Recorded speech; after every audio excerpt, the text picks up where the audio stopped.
danna subscribe sannan ku danna alamar ƙararrawa domin samun sababbin shirye-shiryenmu da zaran mun daura. Ku shiga Facebook, ku shiga kan yanar gizo, ku ga yadda mata suka koma a Najeriya 'yan TikTok.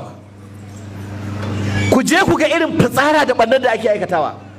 Yau 'ya'yan musulmai gaba ɗaya sun zama 'yan rawa. Da matar aure, da budurwa, da bazawara, da uwar da 'yar. Kowa aikin ta kawai ta sha kwalliya, ta samu kiɗan wani mawaƙi, ta saka a TikTok, tana tiƙar rawa tana kwaikwaya. Ba abin da yake faruwa ba kenan? Duk inda kuka shiga abin da yake faruwa kenan. Wai ba a yi mamaki ya aka yi mata suka lalace a nan ba. Wai sai mace za ta karantar da Qur'ani da sunnar manzon Allah sallallahu alaihi wasallam ta ba al'umma tarbiyya. Wai nan ne bakon abu. Wai ya aka yi ake yin wannan? Ga kula fa'ur rashidunan mata nan. Yau idan aka ce za a biki mawaki za a je a ɗauko daga Kano. Na san mawakin da yau in za a ɗauko shi abinda za a je masa kamin ya zo shi ne naira miliyan 2. Ba magana mai za a sallame shi ba. Haka kuma za a ɗauko shi ya zo yana waka matan aure ana ta tika rawa. Wannan shi ne alamun wadata. Wai duk wannan fitsarar wai bata ɗauki hankalin mutane ba. Wai abin da ya dame su ya za a ce ga mace tana tafsiri. Aya ce ba ta fassarawa daidai, a an yi ta fassarawa daidai, to amma don me za ta yi? Ai ita mace ce. Ban gane ba. Wa ya gaya muku mata ba sa wazi? Wa ya ce muku mata ba sa dawa? Ku je ku duba mata a zamanin Annabi Muhammad. Ku je ku ga gwagwarmayar da suke ta fuskar dawa. Ku je ku karanta tarihin Ummu Aiman. Idan kafiri a Makka ya bar gidansa ya dawo ya samu matarsa na sallah, abin da zai fara tambaya Ummu Aiman ta shigo gidan nan. Gida-gida take shiga tana musuluntar da matan Qurayshawa. Akan wannan suka kama ta, suka ce ba domin muna da mutunci da kabilar ki ba da mun kashe ki, amma za mu mai da ke zuwa ga kabilar ki. Tsohon raƙumi suka samu suka ɗora ta a bayan tsohon raƙumi ba sirri. Da ɗora ki a bayan tsohon raƙumi ƙara a ɗora ki a bayan tsohon tarakta. Kwana uku ba ta bacci ba su ba ta ruwa ta sha ba.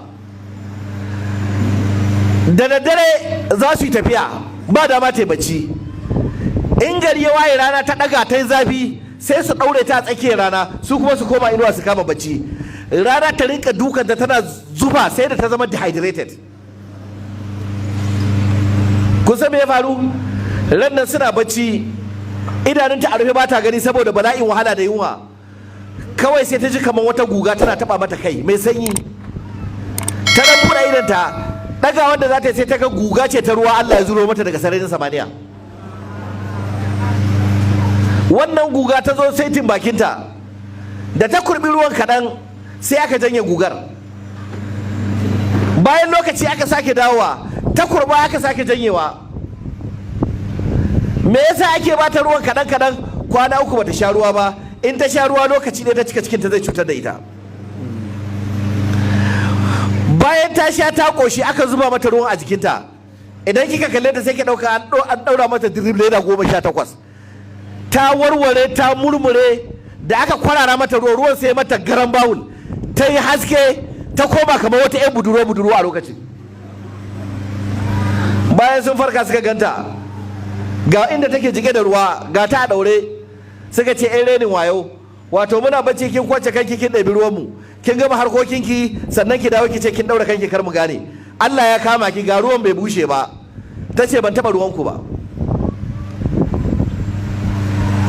Idan kika samu ruwa, ta ce ubangiji na ne ya bani. Ku je ku duba ruwa. Suka je suka duba ruwa suka ga ba taɓa ba.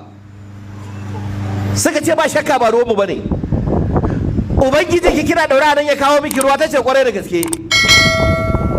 Buɗe bakin suka ce izan ilahuki khairun min alihatina. In haka ne Allah ki yafi allolin mu albarka. Mu ma gaba ɗaya mun yadda mu musulunta. La ilaha illallah Muhammadur Rasulullah. Wace ce wannan? Ummu Aiman.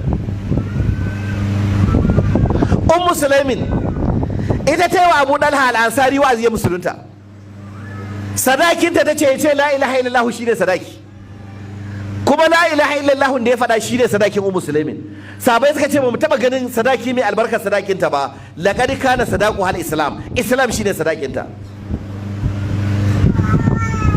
Mata suna da awatun a zamanin Annabi Muhammad sallallahu alaihi wasallam, yadda mata ke kasuwanci tun a zamanin manzon Allah, tun a zamanin mata suke da'awa. Tarbiyya kuma shine babban aikin da muke bukata kuma na. Ya za a yi yara da ake haifowa